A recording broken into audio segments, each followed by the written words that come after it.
রহিম। প্রিয় শিক্ষার্থী বন্ধুরা, তোমরা সকলে কেমন আছো? আমি আশা করি তোমরা সকলে ভালো আছো। তোমাদের দোয়ায় আমিও ভালো আছি। আমি মিসেস নীলিমা পারভিন, সহকারী শিক্ষিকা, সীমান্ত মাধ্যমিক বালিকা বিদ্যালয়।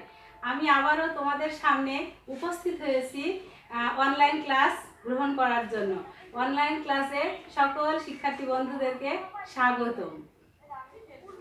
শিক্ষার্থী বন্ধুরা, তোমরা সকলেই জানো যে ইতিহাস কি বা ইতিহাস শব্দটি কিভাবে এসেছে।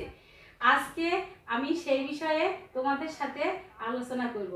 শিক্ষার্থী বন্ধুরা, তোমরা যারা আমার এই অনলাইন ক্লাসটি দেখছো, তোমরা সকলেই খাতা কলম নিয়ে বসে যাও এবং আমি যে কথাগুলো বলবো সেই কথাগুলো তোমরা মনোযোগ দিয়ে শুনবে এবং খাতায় লিপিবদ্ধ করবে। ধন্যবাদ বন্ধুরা। তাহলে এসো, আজকে আমার আলোচ্য বিষয় ইতিহাস। ইতিহাস শব্দটি কোথা থেকে এসেছে, কিভাবে এসেছে, আমি আশা করি তোমরা সকলেই জানো যে ইতিহাস কি। গ্রিক শব্দ হিস্টোরিয়া শব্দ থেকে হিস্ট্রি শব্দটির উৎপত্তি হয়েছে। এই হিস্ট্রি শব্দর প্রতিশব্দ হচ্ছে ইতিহাস। হিস্ট্রি শব্দের বাংলা হচ্ছে ইতিহাস। ইতিহাস হিস্টোরি শব্দটি হচ্ছে গ্রিক শব্দ। আর ইতিহাসের জনক হচ্ছেন গ্রিক বিজ্ঞানী হেরাডোটাস। এই ইতিহাসের জন্ম দিয়েছেন হেরাডোটাস। ইতিহাস শব্দটি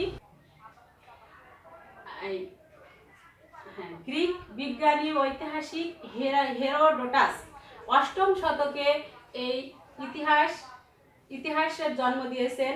এই ইতিহাস কি? সত্য ঘটনার কাহিনী ও সত্য ঘটনার বিবরণী হচ্ছে ইতিহাস। ইতিহাস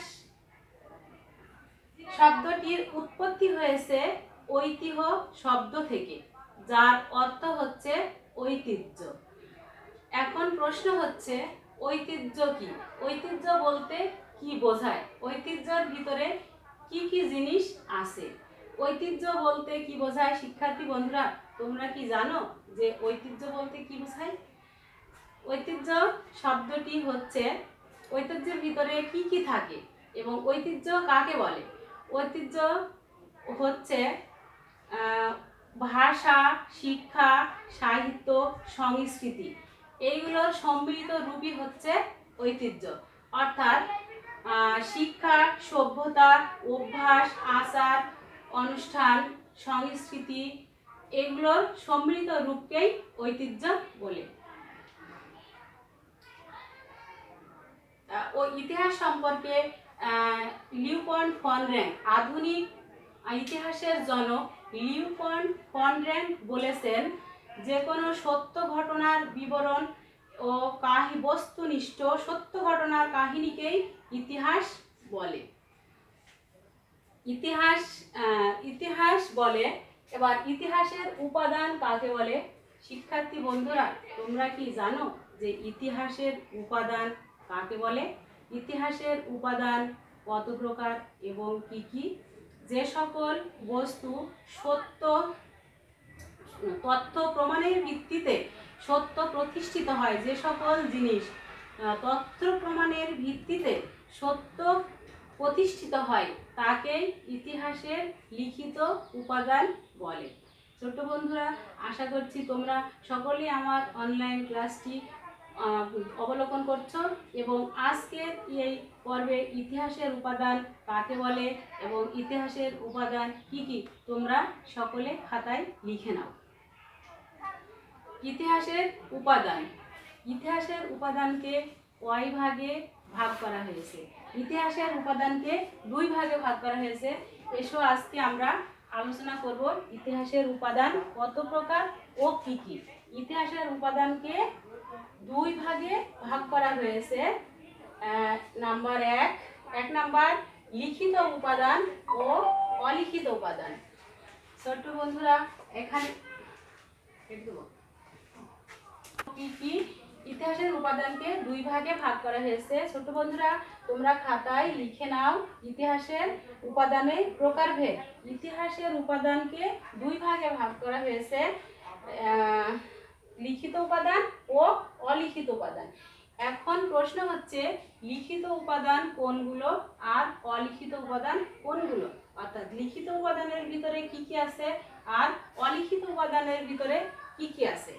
আমরা এখন আলোচনা করব লিখিত উপাদান কি এবং লিখিত উপাদানে কি থাকে আর অলিখিত উপাদান, অলিখিত উপাদানের ভিতরে কি থাকে, অলিখিত উপাদান সম্পর্কে আলোচনা করব। ছোট বন্ধুরা, তাহলে এসো আজকে অলিখিত উপাদান সম্পর্কে আমরা আলোচনা করব। লিখিত উপাদান বলতে কি বোঝায়? যে সকল কাহিনী ঘটনা খাতা কলমে ইতিহাসের পাতায় লিখিত হয় বা ইতিহাসের পাতায় লিপিবদ্ধ করা হয়, সেই সকলকেই ইতিহাসের লিখিত উপাদান বলা হয়। যেমন সাহিত্য, নথিপত্র, চিঠি, গল্প, কাহিনী, এই সকল কবি সাহিত্যিকরা তাদের লেখনীর মাধ্যমে ইতিহাসের পাতায় যে সত্য কাহিনী, যে রাজা বাদশাদের যুদ্ধের কাহিনী, সমাজের লোকের কাহিনী, যুদ্ধের কাহিনী ঘটনা বিস্তারিত ইতিহাসের পাতায় সত্য কাহিনীকে লিপিবদ্ধ করে থাকে, সেগুলোকেই লিখিত উপাদান বলে। এই লিখিত উপাদানগুলো কোথায় সংরক্ষিত থাকে? লিখিত উপাদানগুলো মহাফেজখানা, অফিস আদালতে, জাদুঘরে, গ্রন্থাগারে সংরক্ষিত থাকে। ছোট বন্ধুরা, তোমরা আশা করছি আজকের এই লিখিত উপাদানগুলো তোমরা সুন্দরভাবে খাতায় লিখে নিয়েছো এবং সুন্দরভাবে আজকে আমার ক্লাসটি অবলোকন করছো। লিপিবদ্ধ করো। লিখিত উপাদানগুলো হচ্ছে যেমন সাহিত্য,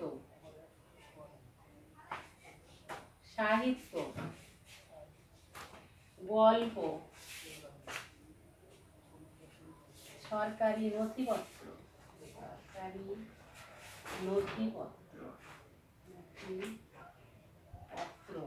চিঠি,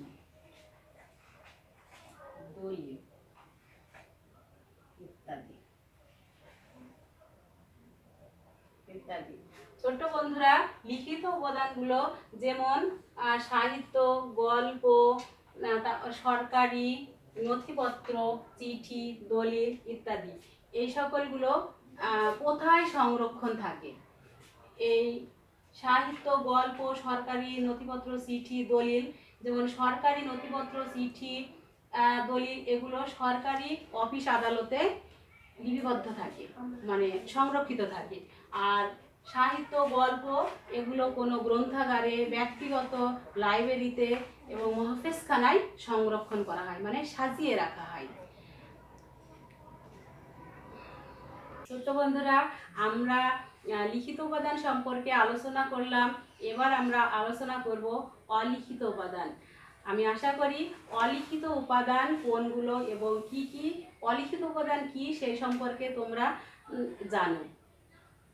অলিখিত উপাদান হচ্ছে যেমন মুদ্রা, শিলালিপি, স্তম্ভ, ইমারত, এগুলো হচ্ছে অলিখিত উপাদান, অর্থাৎ প্রত্নতাত্ত্বিক নিদর্শন।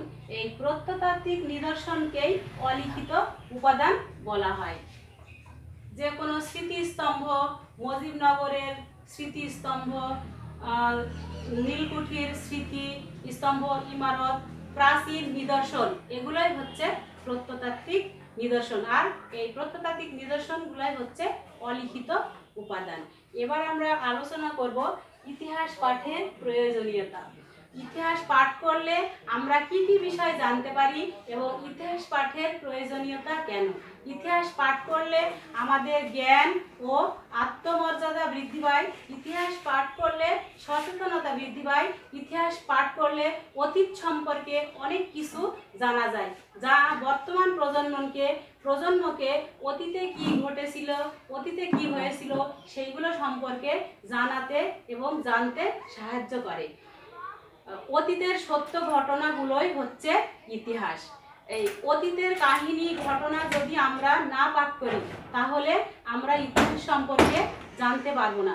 যে যত বেশি ইতিহাস পাঠ করবে তার জ্ঞানের প্রসার তত বৃদ্ধি পাবে, সে আত্মসচেতন হয়ে উঠবে, সে দেশপ্রেমে উদ্বুদ্ধ হয়ে উঠবে, সে দেশের প্রতি মর্যাদা সম্পন্ন হয়ে উঠবে, ব্যক্তির প্রতি এবং দেশের প্রতি সচেতন হয়ে উঠবে, নিজের প্রতি সচেতন হয়ে উঠবে।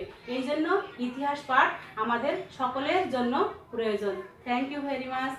ধন্যবাদ সকলকে, ধন্যবাদ। আজকের পাঠ এখানেই আমি সমাপ্তি ঘোষণা করছি। ধন্যবাদ সকলকে।